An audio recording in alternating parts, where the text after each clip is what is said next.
안녕하십니까. 정치검찰 사건조작 특별대책단 간사 박균택입니다.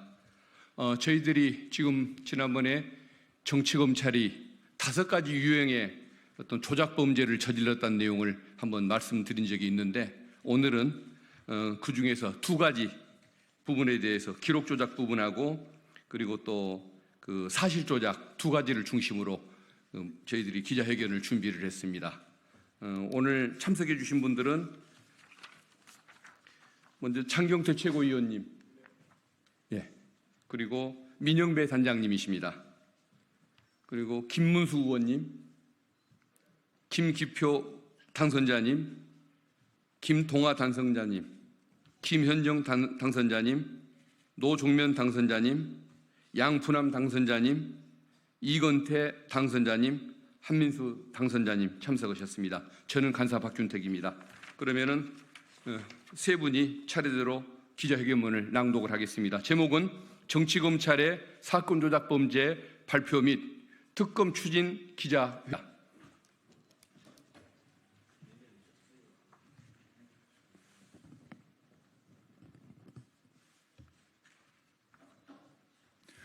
정치검찰이 이재명 대표를 죽이기 위하여 사건을 조작한 사실이 속속 드러나고 있습니다. 대책단은 지난 13일 기자회견에서 서울중앙지검의 증거 조작 사실 공문서 표지 가리를 발표했고, 검찰의 사건 조작 유형을 5가지로 구분했습니다.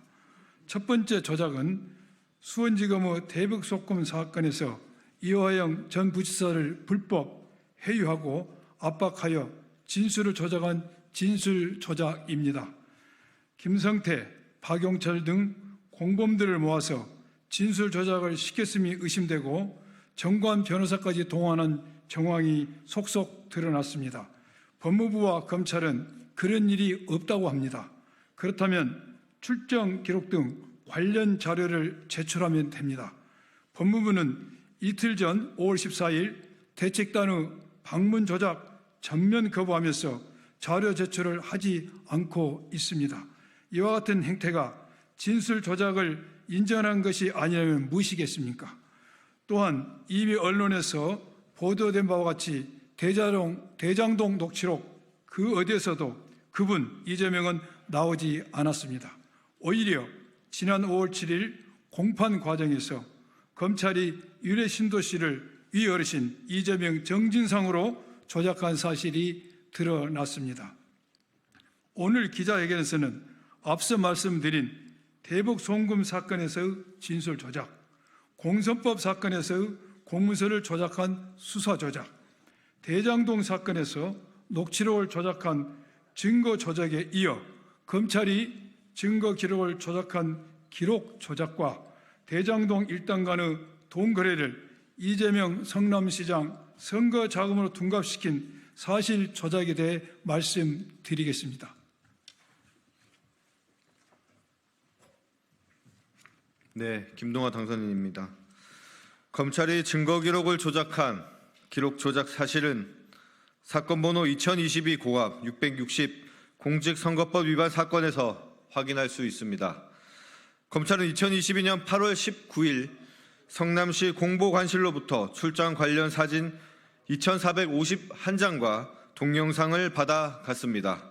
증거순번 183쪽에 명시되어 있습니다. 그런데 검찰은 이 기록을 취득한 사실을 수사 기록 목록에 표시하지 않은 채 극히 일부만을 수사 기록 목록과 증거 기록에 첨부하였습니다. 이를 통해 2,451장 중 2,300여 장의 사진은 그 취득 사실조차 알 수 없도록 한 것입니다. 이는 형사소송법 제266조의 3, 제1항을 위반한 것입니다.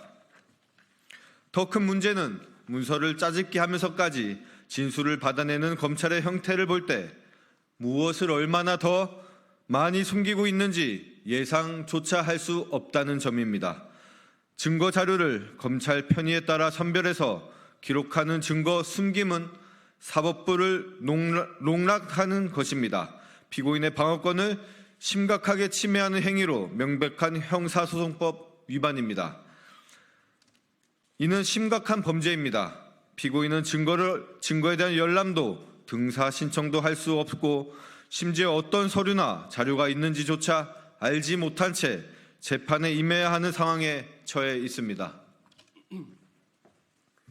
다음으로 검찰은 대장동 일당 간의 돈거래를 이재명 성남시장 선거 자금으로 둔갑시킨 사실 조작에 대해서 말씀드리겠습니다. 검찰은 명백한 사실을 왜곡하고 짜깁기 하며 실존하지 않는 허위 사실을 창작했습니다. 검찰이 말 그대로 소설을 쓰고 있는 것입니다. 검찰은 있지도 않은 선거자금 명목 100억 원을 주장하기 위해 녹취록에서 확인된 시기조차 멋대로 조정하고 진술을 왜곡해 사건의 사건을 조작했습니다. 대장동 일당인 남욱과 정영학의 통화 녹취록을 들어보면 남욱이 빠르면 4월, 늦어도 6월부터 유동규에게 100억 원을 줄 것이라고 말했습니다. 그런데도 검찰은 이 돈을 2014년 6월 성남시장 선거자금 용도라고 둔갑시키기 위해 부단히 노력합니다.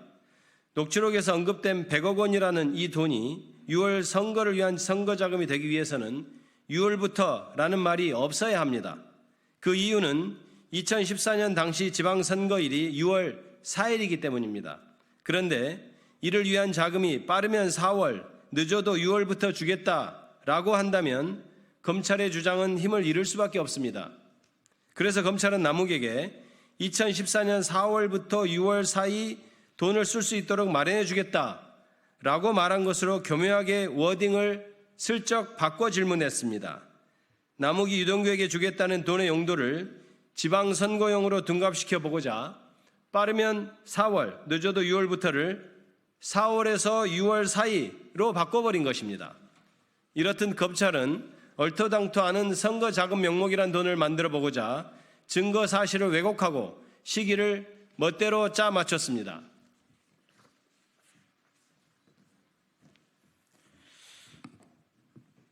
검찰은 오직 이재명 죽이기에 혈안이 되어서 사건 조작과 불법을 서슴지 않고 있습니다. 이는 총체적인 검찰권 남용이고 범죄입니다. 검찰과 교정당국은 진실을 은폐하고 법무부는 검찰의 사건 조작 범죄에 관한 진실 규명을 방해하고 있습니다. 위법 수사와 진술 조작, 증거 날조를 밥 먹듯이 일삼고 있는 정치검찰은 수사의 주체가 아니라 수사의 대상입니다. 민주당은 국회 개원과 동시에 가칭 정치검찰 사건 조작 특검법을 추진하겠습니다. 그동안 추진된 특검법과는 본질적으로 성격이 다를 것입니다. 바로 사건을 조작한 명백한 범법 행위를 저지른 검찰을 향한 특검법이 될 것입니다. 2024년 5월 16일 더불어민주당 정치검찰 사건 조작 특별대책단 일동 장경태, 민영배, 박균택, 주철현, 김용민, 이성윤, 김문수, 김기표, 김동화, 김현정, 노정면, 양부남, 이건태, 한민수